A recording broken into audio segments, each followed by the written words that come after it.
On the road, in the gym, at a coffee house. No matter where you listen, this is Prevention Perk. I'm Steve Miller with Mid-America PTTC. It's time to perk up our prevention efforts. My guest today is Georgina Lafoe, who is a staff at the Community Engagement Institute at Wichita State University and represents their prevention initiatives. Georgina loves to build relationships with people who love to help people. Outside of CEI, Georgina enjoys traveling and visiting new cultures and cities. She adores her two nephews and spending time watching them encounter the world as new. Georgina also loves a good movie every now and then, preferably a scary one. Boo! Hello, Georgina, and welcome to Prevention Perk. Hello, thank you so much for having me. That didn't scare you at all. You're too used to being scared. So I'm glad you're here. We've known of one another for the last couple of years or so, and we'll unpack this as we get into it. But you've got a great story to tell, and I think that we'll just let the audience know that this is really about a personal story that I think fits really well into the type of work that a lot of people that listen to this podcast do. But before we get into that, let's find out why Georgina Lafoe said, I want to be a prevention specialist. So how did you get into this work?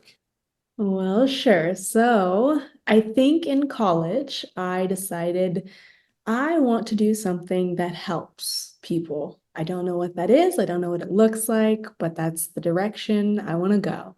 And it started with psychology, and then psychology got a little boring, and then it turned into social work. And then that was where I was like, okay, now this is where I want to be. And while I was getting my education in social work, I worked at a couple positions at the time. One was with an organization called Youth Advocate Programs, which is where I would be a mentor for some youth that were on probation. And part of their probation was being a part of this program. And essentially, I would just go pick them up, hang out with them, make sure, we got our homework done or other things that we needed. It could be as basic as food, because we know sometimes that's not always a given. And make sure that things are going well so that they can succeed and get off probation and hopefully live on without any criminal record or fees or things like that. My other position was with the Andover Children's Home in Kansas. And there I was essentially an advocate, but a caretaker. And so I would help take care of the children that were pulled from the home for whatever legal reason. And while it was, while it was being decided where they would go, whether it be with family or to foster care, so on and so forth, I would just ensure that they have, the stability, they were understanding of the situation.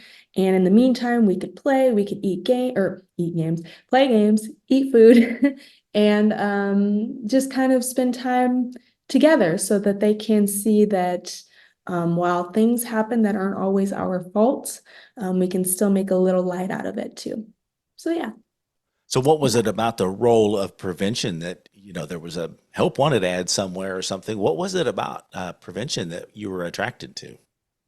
Yes, thank you. I think working those jobs or those positions made me realize, as much as I loved helping individuals that were dealing with these kinds of situations in their lives, I just kept thinking to myself, man, I just wish there was a way that their family or whoever was dealing with the real deep, hard things could know that life doesn't have to be this way. It doesn't have to be this cycle. And in looking for a position, once I graduated college, I found this position here at CEI. And I contacted Chad Childs and let him know of my interest. I sent in my resume and all that good stuff. And at first, when I got the job, I didn't really know what it was. He said prevention. Okay, well, what is prevention? That can be super general.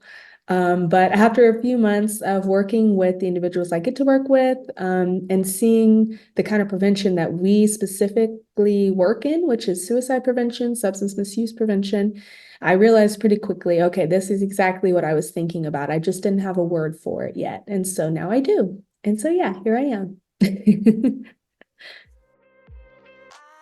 You're listening to Prevention Perk. The funder of this project, along with all the other products of the Mid-America PTTC, is the Substance Abuse and Mental Health Services Administration. Although funded by SAMHSA, the content of this recording does not necessarily reflect the views of SAMHSA. The substance use prevention field can play a vital role in helping to address the risk factors and prevent the harms associated with adverse childhood experiences, ACEs, and provide support for building protective factors against these harmful experiences. There is a link in our show notes to download a resource about ACEs and the role of substance misuse prevention. So you've been doing prevention now for about 2 years, is that correct? That is correct, yes. And describing kind of, the college experience you had and the two agencies that you represented before you were onboarded as CEI, it's easy to tell that you kind of have a heart, as we said in the bio, for people that help people. I mean, you have that kind of a heart and you want to help people. And I think that what was interesting about what I learned about you when we were at a training recently was your own personal story and how that kind of, you said you didn't know what prevention was, and now you're in this field, but you're recognizing that perhaps your experience can somehow or another be shared with others to kind of broaden the conversation. So I guess the easiest way to introduce this is that you were a drug-endangered child. Yes. Prenatal. You were born to a mother who was addicted. Is that correct? That is correct. So talk a little bit about what you can about that experience. And so the year was 97 and my mother was, I already had a sister at the time, before I came, obviously. And my mother, upon conception, had been raped. And so my biological father was a man who raped my mother. And because of those circumstances, my mother didn't quite understand how to deal with that situation. And so she spent most of her pregnancy subconsciously kind of trying to abort me, and doing so by taking a lot of drugs, drinking, and doing a lot of things that, otherwise wouldn't be permitted, not only for pregnant women, but for anybody. And so, May came and I decided to come on out anyways. And at that time in the hospital, the people who helped deliver me gave my mother a choice. They said, hey, you and your baby are both addicted. I was born addicted to cocaine. Crack cocaine was the main substance that she had been doing. I think methamphetamine was another. And they said, you have a choice, either continue down the road you are and continue taking substances, but get your kids taken away, or keep your kids and straight from this hospital, you get to go to treatment. And thankfully, my mother chose treatment. And so me, my sister, and my mom all went to treatment for the next, 4 or 5 months. She was in there. And she got clean. And amazingly enough, regardless of the circumstance of how I got there, my mother loved me anyways. She loved me. She could not, give me up for adoption or anything like that. And I think that is maybe the number one reason I am as resilient as I am. It's just because of all things, at least I had my mother's love. So yeah, that's the start of my story. Well, you told me that this is not something that you've done too often, talking about, your start in life, basically. So I think it's pretty courageous that you agreed to talk about it on a podcast. And you've shared with me that the reason you're doing this, or that you're open to this, is because you feel like telling a story like this at some level might be beneficial to others. And I think part of that is people have a conception of what that might be like for an individual starting out in life, being addicted, having a parent who's addicted. Mm-hmm. Because I've worked with the National Alliance for Drug Endangered Children for years, and we try to elevate that conversation in communities where they are active and that they serve the population. And it's not a pretty picture. I mean, that's no way to begin life. But I think that when I heard you talk a little bit at the training we were at, you kind of talked about, maybe some of the I don't know if repercussions is the right word, but some of the things that you've recognized as you get older that, have impacted you. Can you talk a little bit about that?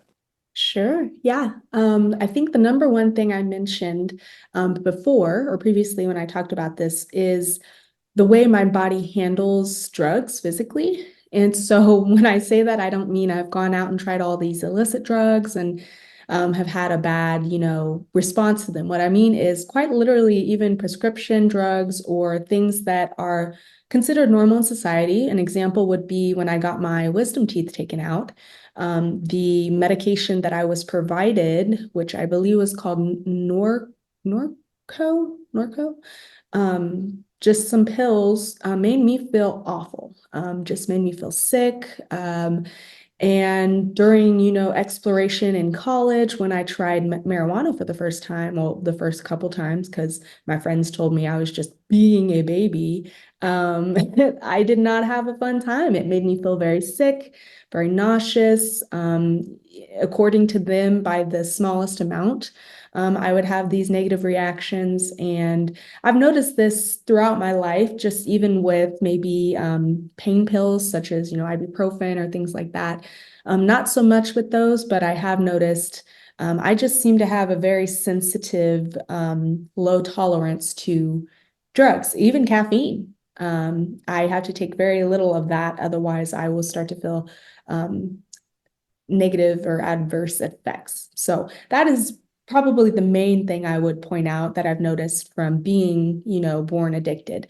The only other thing I think that comes to mind in that context would be maybe my perception of drugs. Not only having been born from it and being told several times throughout my life, oh, you are so much better than we thought you'd ever be, or oh, you are, you look normal, and that's not to take away from the fact that yes, people that are born addicted to drugs, there's some serious health conditions and serious mental conditions that come along with that. And I've somehow, been blessed or,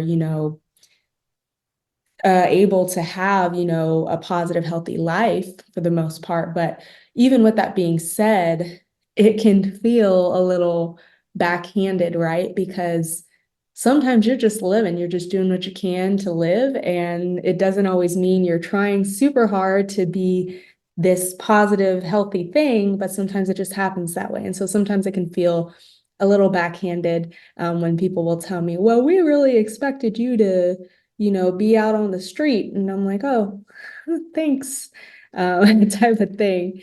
But yeah, so anyways, I would say that would be how it's affected me most, other than, just perception and how accepting I am of understanding why people might do drugs. It's not always just you shouldn't do that and you're a bad person for doing that.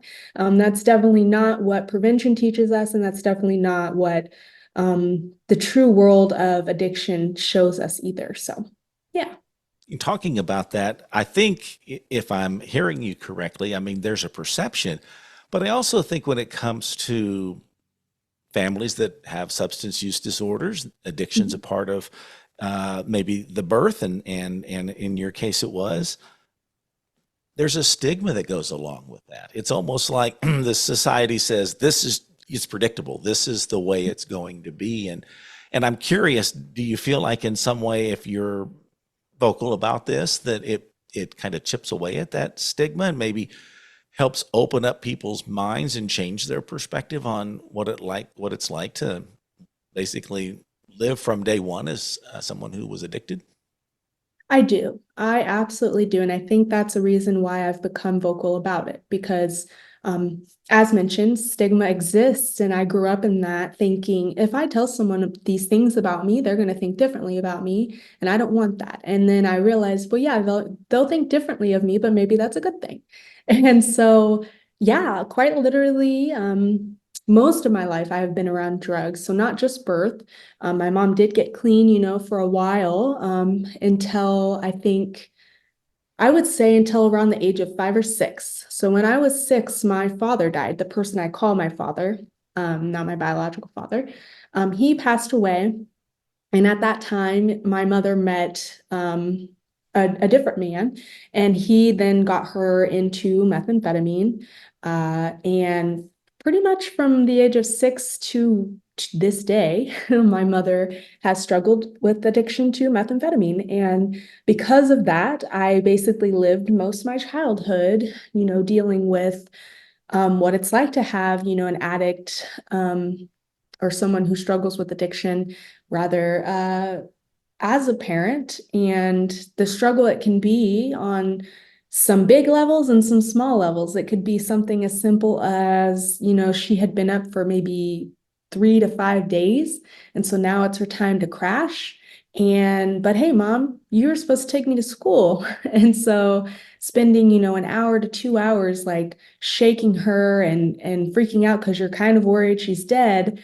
But also you just really want to get to school because it's your safe place. And so things like that. Or, money is always an issue. So when you have an addiction, money is often prioritized toward that addiction, right? Not necessarily basics for life as food and things like that. And so there were times that we didn't have electricity or we didn't have water or things like that. And the struggle with that, obviously, as a kid or an adult, you're worried about what others will think about you, but you're also worried of like, well, are my teeth going to be okay because I can't regularly brush them or things like that. And so to answer your question, I think I used to be ashamed. I used to be ashamed of the life that I had grown up with. But because of the several positive mentors I had in my life, teachers, my aunt, my grandmother, I learned slowly that it doesn't have to be negative and it doesn't have to be a bad thing that these things happened.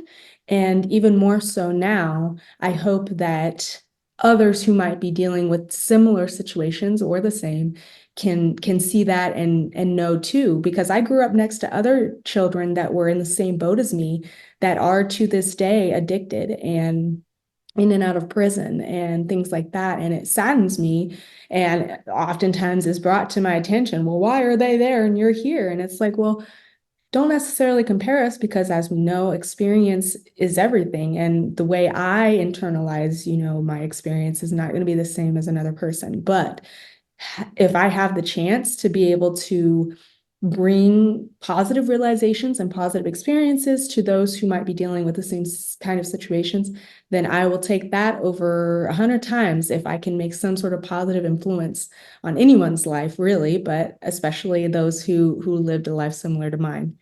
And I guess that's kind of why I am talking about it today. You're listening to Prevention Perk. A podcast is like a breakout session from your daily routine. It's a unique way to perk up your prevention efforts. We'd like to hear from you. Please send your comment, topic, or guest suggestion to midamericapttc@gmail.com.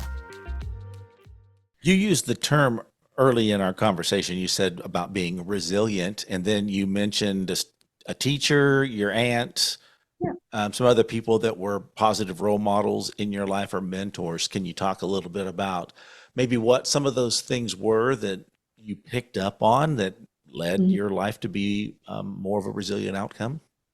Absolutely. Teachers being a main one, because the realization I had that school, home is home, and you don't connect the two.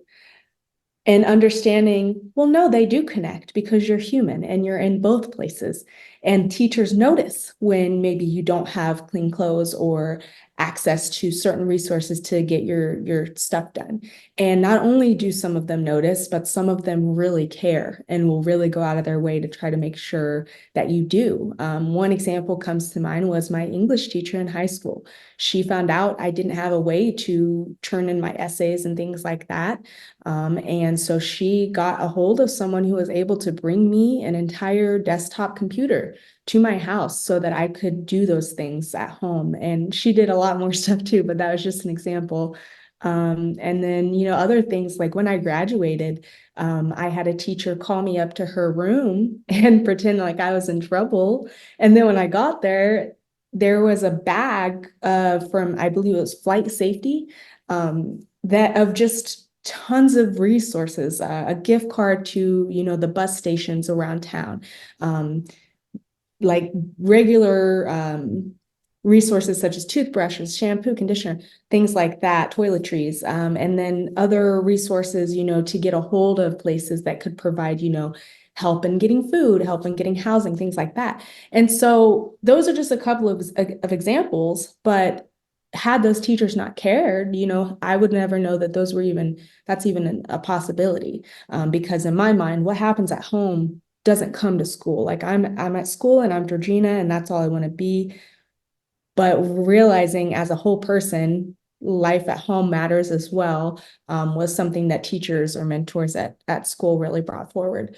My aunt really showed me another life as far as financials go. So she's really well off and not by, just given, she's worked really hard for it. But she really instilled in me the importance of financial stability and being able to understand, how important it is to make your dollars, invest and things like that. And she would also, provide for me. There would be summers that I would go to her home, and before I went back home for the summer, she would make sure she would go on, a $200 spree to get me anything I needed for school. And so she is a huge mentor in that way. And then my grandmother, similar, not with financials necessarily, but with love, making sure I understood that you're really angry at your mom because she hasn't come back, in 2 weeks, but please know she still loves you. She just can't necessarily make logical decisions and things like that based off of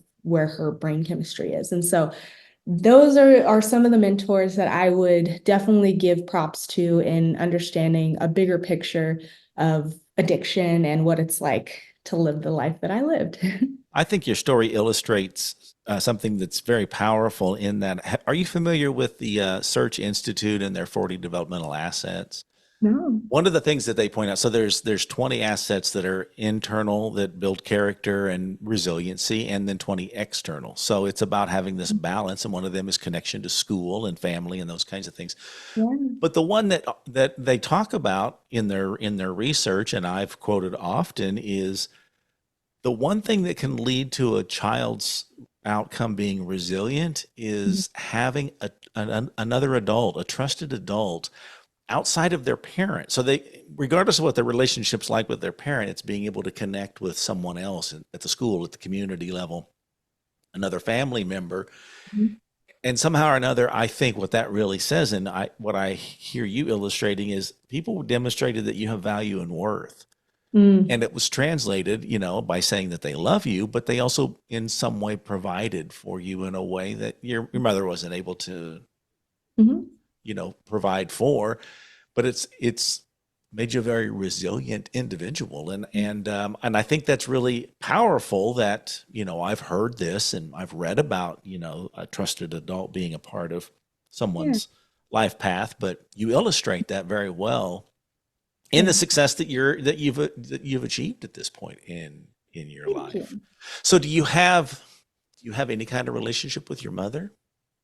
I do. So funny thing about that is oftentimes when you're in this kind of a lifestyle growing up, people will just assume that you hate that person, that you hate the person that struggles with addiction. And oftentimes it can be a little confusing of, yeah, you might hate a lot of things that they do, but oftentimes well, at least in my own experience, I don't hate my mother. I never really have. To be quite honest, me and my mother are really, really great together. Um, until, the addiction piece kind of starts to come in. And so to really answer your question, I do have a relationship with my mother. I would say at this point in my life, I'm 27, and she will be 50 this year. She and I have boundaries. And that was something I had to learn later in my 20s because there would be a lot of, fighting and bickering at the beginning of my 20s because it was, when I was finally free and I was able to make all these adult decisions. And it would clash because my mom would still be stuck in, well, you're still my daughter and I'm still going to tell you, what's good for you and so on. And it would be an upset conversation or fight of, well, but you did this, and holding things against her. And so I've grown a lot in my relationship with my mother. I will admit, we used to be a lot closer, especially when I started college. I would call her every day, maybe even a couple times a day, just to talk to her and let her know what happened and so on and so forth. But due to decisions made, probably based off the addiction, of being with certain people that do not serve her well. And me loving her, it's hard for me sometimes to be around to see the way that they treat her. And so that has caused some distance. That has brought me to bring some boundaries forth, in that I don't maybe call or visit as often as I really wish we could. However, we do still talk, and we do still have great conversation. We do still connect really well on a deep level, I think. But I also know that there is a sadness in me still of, gosh, Georgina, you have learned so much about addiction. You work in prevention of it. Why do you still have a mother that's addicted? And that is a piece that is always kind of in the back of my mind. And maybe it shouldn't be. But at the same time, people you love, you always wish you could help them the best that you know how. And sometimes it seems like, gosh, you do this work every day for other people that you don't even know. And yet for your own mom, it seems to be the most difficult task. And I think that just goes to show my love for her, my admiration of who she truly is, not necessarily who she is with drugs. And also recognizing for me, like, the trauma she's endured that has made her perhaps use drugs to cope. That was a big piece that I didn't understand as a child. I would just say, why don't you just not do it? And I know that now that just doesn't, that's not a good question to ask. Rather, what has happened that has made you feel this is what makes you feel better? And so I think I have a deep, deep love for my mother, so much so that even though maybe there are times that I probably shouldn't, contact her, things like that, I do, just because she is still my mother. She still loved me throughout my childhood, regardless of some of the decisions she made that could make another person believe she didn't. I still absolutely believe she does. And she's not, a demon. I know people like to demonize people who struggle with addiction.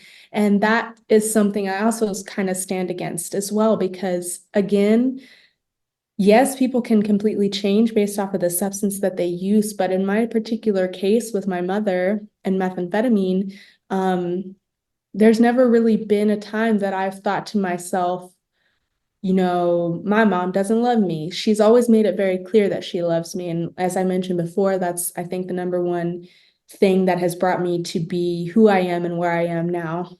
But now I think at this point in my life, I share these things to kind of get people's brains who aren't familiar with this lifestyle to understand that it quite literally is a disease, but the person that you knew or know is not necessarily gone. And you can still have a great relationship with them. But I do, believe in not enabling and things of that sort, just so that I'm not feeding that monster. But I absolutely am there to support and help in any way I can. And I use anything and everything that I know from my position in prevention to do so. And so sometimes harm reduction is the best you can do, rather than, complete abstinence. So you mentioned also that you had a sibling, or you have a sibling. What's your relationship? What's the status of your sibling?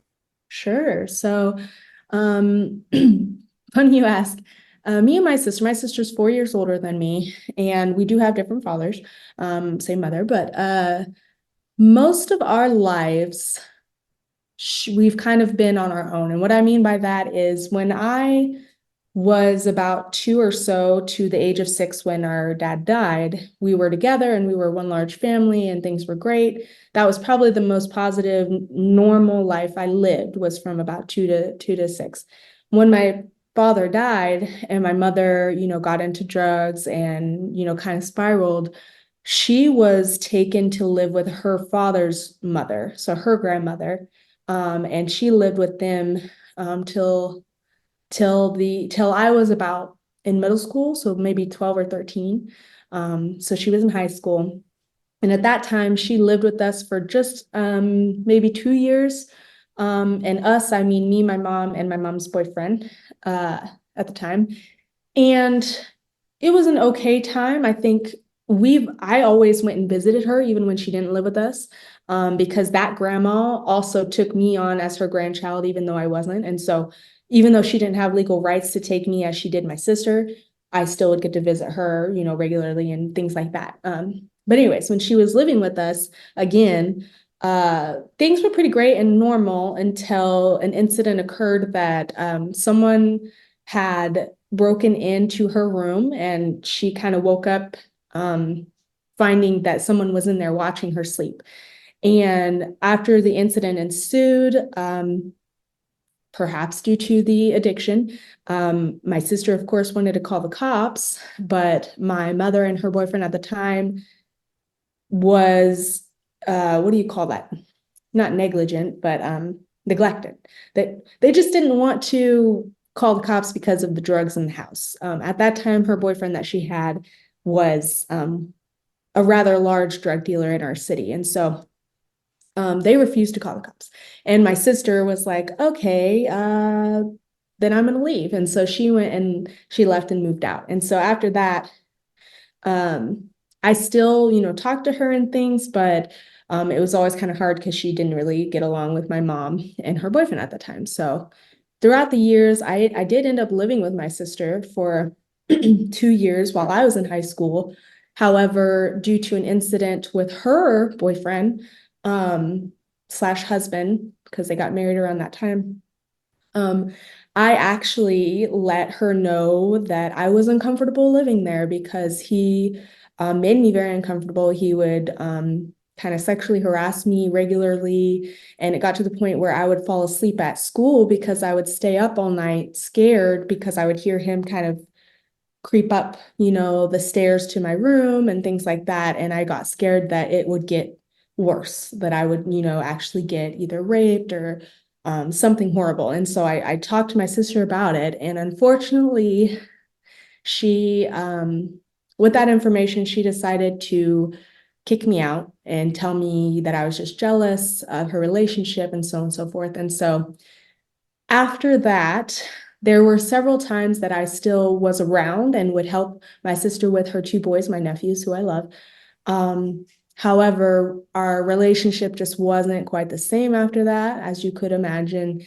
And due to things of that same nature, throughout the years, I don't see her very often. When I do, it is solely surrounded around my nephews. So if I'm going to pick them up to take them somewhere or a birthday party or something like that.